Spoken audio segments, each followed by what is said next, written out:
Quando pensi di cambiare la tua vita, non ti capita di sentirti sopraffatto? L'idea di stravolgere tutto spesso sembra l'unica via per avvicinarsi alla vita che desideriamo.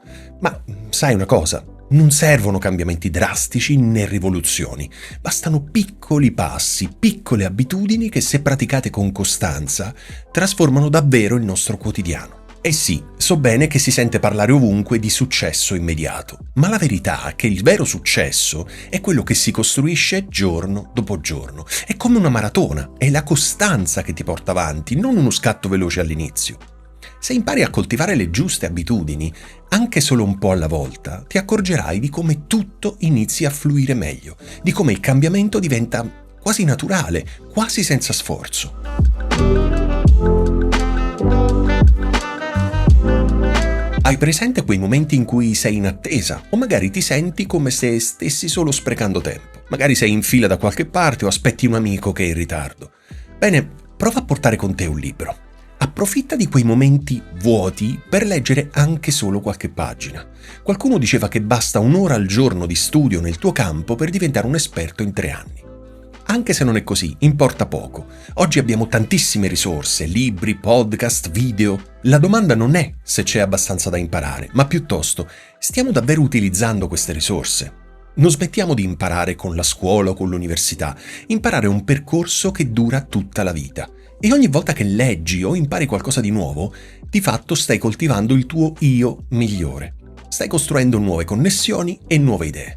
Ogni libro, ogni piccolo frammento di conoscenza è un passo avanti verso una visione più ricca di te stesso.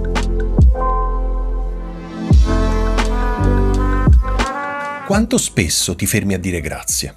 Non sto parlando del grazie automatico che magari diciamo per educazione, ma di un grazie sentito, profondo e rivolto magari a una persona specifica che ha portato qualcosa di bello nella tua vita.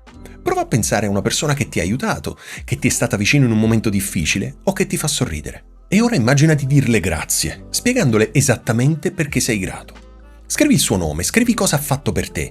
Se puoi, chiamala e leggile ciò che hai scritto. Lo so, può sembrare un po' imbarazzante, ma è un gesto potente sia per te che per l'altra persona. Perché quando esprimiamo gratitudine, il nostro stato d'animo cambia, diventiamo più consapevoli del bene che abbiamo attorno.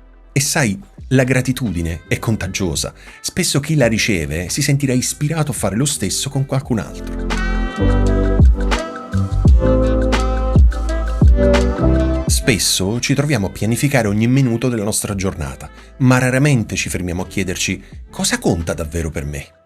Se ti chiedessi di mostrarmi il tuo calendario, vedrei riunioni, appuntamenti, impegni. Ma quante di queste cose sono realmente importanti per te? Prova a capovolgere il concetto. Invece di programmare le attività, programma le tue priorità.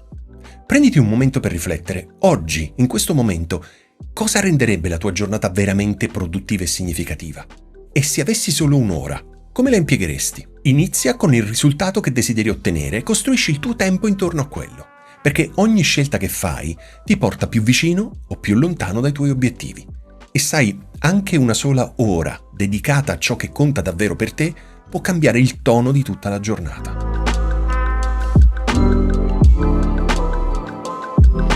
Sembra strano, vero? Ma pensa a quanto poco tempo dedichiamo al semplice stare. Siamo sempre così presi dal fare che ci dimentichiamo di essere. Eppure, nei momenti di quiete si nascondono le intuizioni migliori. Hai mai notato come spesso le grandi idee arrivino proprio quando ti prendi una pausa, magari mentre fai una passeggiata o ti rilassi sul divano? Ci sono tante storie famose di grandi scoperte nate in momenti di silenzio, come ad esempio Newton e la mela, Archimede nella vasca da bagno. Che sia vero o meno, il punto è questo. Quando ti concedi il tempo di fermarti, è come se la tua mente trovasse i modi di collegare i puntini. Darti dei momenti di pausa, senza fare nulla, non è solo una pausa fisica, ma è uno spazio mentale per ricaricare, per riscoprire la tua creatività e per riflettere su ciò che conta davvero. Queste 4 piccole abitudini di cui ti ho parlato in questo video, ovvero portare un libro, esprimere gratitudine, programmare le tue vere priorità e concederti tempo per il nulla, possono davvero, ma davvero trasformare la tua vita. Non servono grandi stravolgimenti, solo piccoli passi, uno alla volta. E ora vorrei sapere, Quali piccole abitudini hanno già cambiato la tua vita? Raccontamelo nei commenti, perché alla fine siamo tutti insieme in questo viaggio. Se conosci qualcuno a cui gli argomenti che tratto possono essere utili, suggerire il mio canale sarebbe per me un dono grandissimo.